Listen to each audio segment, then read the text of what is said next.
और हरियाणा की माटी के अंदर सौभाग्य की बात यह है, ये डब्बों के खाए हुए बालक को नहीं। आज के बालक डब्बा पर ज्यादा विश्वास रखता है कि कोई प्रोटीन का ले लेगा, कोई क्या का डब्बा खा लेगा, कोई गोलियां का ले लेगा। ये बच्चे हमेशा मेहनत कर खाए हुए ताकत से बड़ी हुई चीजों के खिलाड़ी बच्चे हैं। अभी बात चल रही थी गोल्डन गर्ल के नाम पे हमारी दोनों गुड़ियाओं की। पिछले साल नीतू भी हमारी मेडल लेके आई, तो गोल्डन गर्ल 2 नहीं, गोल्डन गर्ल तो आपके दौरे 3 बैठी से।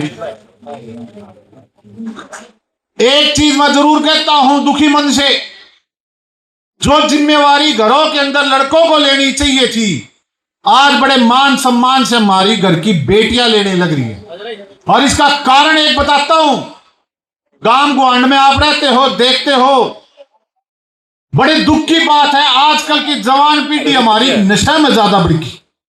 कोई काम कौन बच रहा है जरा बालक नशे का आदी ना हो रहा हो।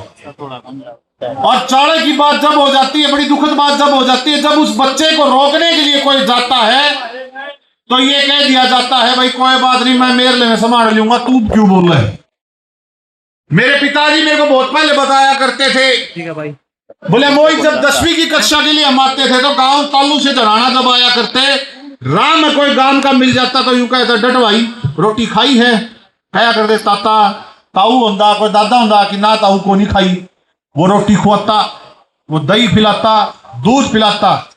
लेकिन आज ऐसा सौदा हो गया, अगर किसी को नैतिकता की बात पर अगर कुछ बताने लग जाएं तो गले में फांसी जैसा काम हो जाता है कि तू क्यों।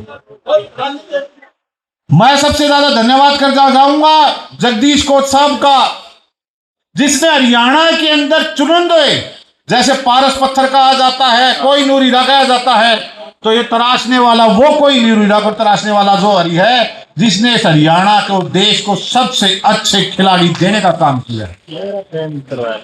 2008 के अंदर जब ओलंपिक के अंदर मेडल आया, सबने बॉक्सरों का नाम लिया और बड़े गर्व से महसूस हुआ कि हमारे जगदीश कोच साहब की मेहनत कामयाब आई। और आज कहीं भी जाते हैं देश के अंदर, जब नाम लिया जाता है, मैं भिवानी का रहने वाला हूं, तो सुनने में आता है वो जगह जहां से बच्चे खेलों में ऊपर आते हैं।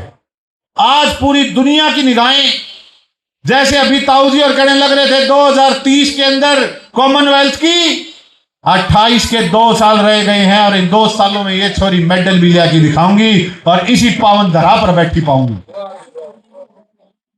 साथ ही के साथ मैं एक बात का आप लोगों को आश्वासन दिलाता हूं, आने वाला समय, आने वाला युग इन बच्चों का युग है, तारे आशीर्वाद का युग है। अगर कोई भूल रह गई तो भूल हमारी रह जाएगी कि हमने इनको बढ़ने का अवसर नहीं दिया। बच्चे को कभी रोकना नहीं चाहिए, टोकना नहीं चाहिए, अगर उसकी निगाहें, उसकी दिशा सही है।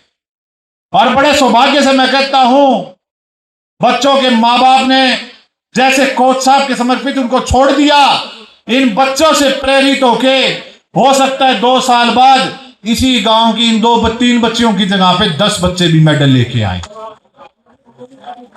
एक बात और मेरे संज्ञान में आई, अगर मैं गलत नहीं तो माननीय सांसद साहब ने 15 लाख रुपए देके इसके ऊपर शेड डलवाने का आपका पैसा पहुंचाया था, तो मेरी भी विनती है उन ठेकेदार रामेश्वर जी से, रामेश्वर जी को हमें कहा से ठेका हो, रणबीर जी को, रामवीर जी को, वो 15 लाख रुपए आपके खाते में आ चुके हैं। आज तो भगवान की मेहर थी कि मौसम ठंडा था, कल के दिन यहाँ पे जब आपका पैसा आ चुका तो यहाँ पे वो चादर डाली जाए ताकि कल का कोई प्रोग्राम अच्छा बना जाए।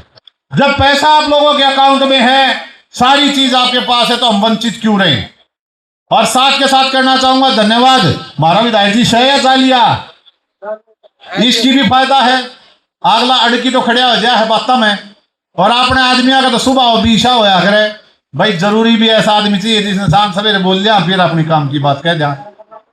अंत में मैं एक बात कह के समापित करूंगा अपनी बात को, गांव की सोच नियति तय करती है गांव का भविष्य, और गांव का भविष्य आज के समय 2 चीजों में सबसे ज्यादा निर्धारित है। पहले नारा लगा था जय जवान जय किसान, फिर साथ में लगा जय जवान जय किसान जय विज्ञान। आज नारा चलने लग रहा है घर घर के अंदर जय जवान, जय किसान, जय विज्ञान, जय बुजुर्गों का आशीर्वाद। क्यों? क्योंकि हमारे बच्चे आगे बढ़ रहे हैं। शिक्षा तो हम दे रहे हैं, लेकिन मेरी आपसे एक आशा है, एक विनती है, जीवन का आध घंटा रोजाना जितने बुजुर्गण हैं, जितनी माताएं हैं, अपने बच्चों को जरूर दे बैठ के। क्योंकि आज के हमारे बालक ये मोबाइल के चलान के बालक हो गए, संस्कृति के बालक हो नहीं रहे। बुरा ना मानियो, बाबू तो रहे बैठा रहे है, बालक न्यू कौन बुझ जाएगी, बाबू तन पानी पिया, तन रोटी खाई, लेकिन मोबाइल पर बैठा बैठा अपने यारा तो फोन करके जरूर कहते कर के ताल या ताल पिज्जा खावा, ताल बर्गर खावा। मंदिरों में हम जरूर जाते हैं माथा टेकने, लेकिन घर में बैठा साक्षात भगवान का रूप माँ बाप, उससे दूरी बना लेते हैं। मैं मेरे पिता से रोजाना 1 घंटा बातचीत करता हूं, हर चीज की बात करता हूं। क्यों? मैंने एक चीज देखी, जीवन में कोई काम हो जाए, कैसी दिक्कत आ जाए, अगर आपके पास आपके माँ बाप हैं तो उससे बड़ा देवी देवता कोई नहीं मिलेगा। मैं कई मुकाना में एक चीज देखता हूं, एक आदमी मेरे दौरा बैठ के रोने लग गया, बोला भाई साहब यो आजकल एक ऐसा सौदा बना दो ने कि स्वर्ग में बैठा मेरे ला बाबू मेरे दौरा फोन कर ले, दुनिया के फोन आ जाए उसके फोन को नहीं आंदे। मैं क्यों होया? बोला जब वक्त था, जब तो उसके पास बैठा नहीं, उससे पूछा नहीं, माँ की बचपन में लोरी तो सुन ली, लेकिन बुढ़ापे में उसकी हालचाल बुझ जानी, और अब उसके जाए पीछे मन में न्यू लगा कि काश वो मेरे तो डॉक्टर खातर आ जाए घर पे, काश मेरे द्वारा मेरा बापू आ जाए एक बार मिलन, तो मेरे दिल ने और मन में शांति हो। तो मेरी बुजुर्गों से भी हाथ जोड़ के विनती है, बच्चों से भी यही विनती है, जीवन का आध घंटा प्रतिदिन, 1 घंटा प्रतिदिन अपने माँ बाप के पास बैठ के राजी खुशी जरूर बात करो, ताकि माँ बाप का आशीर्वाद आपके साथ सदैव बना रहे। यही कह के मैं मेरी बात समाप्त करता हूं। आप सबका बहुत बहुत धन्यवाद। जय।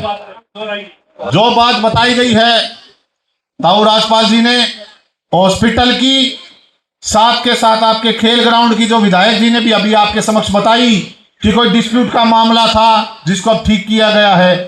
मेरी भी आप लोगों से यही वादा है कि माननीय मुख्यमंत्री जी और किसी प्रकार का किसी और मंत्री के पास भी जाना पड़ा, जैसे गौरव गौतम जी जो खेल मंत्री हैं, उसके बाद जाके उस बात का समाधान काटा जाए कि निकाला जाए। क्योंकि हरियाणा के अंदर अगर धनाना की अगर ये बच्चियां मेडल ला सकती हैं, तो इससे प्रेरित कोई बड़ी बात नहीं होगी कि देश के अंदर हर आदमी धनाना गांव का नाम भी जाने।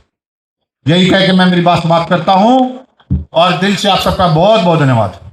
अगर आप ये वीडियो फेसबुक पर देख रहे हैं तो प्रथम गूंज चैनल को फॉलो करें, और अगर यूट्यूब पर देख रहे हैं तो सब्सक्राइब करना ना भूलें।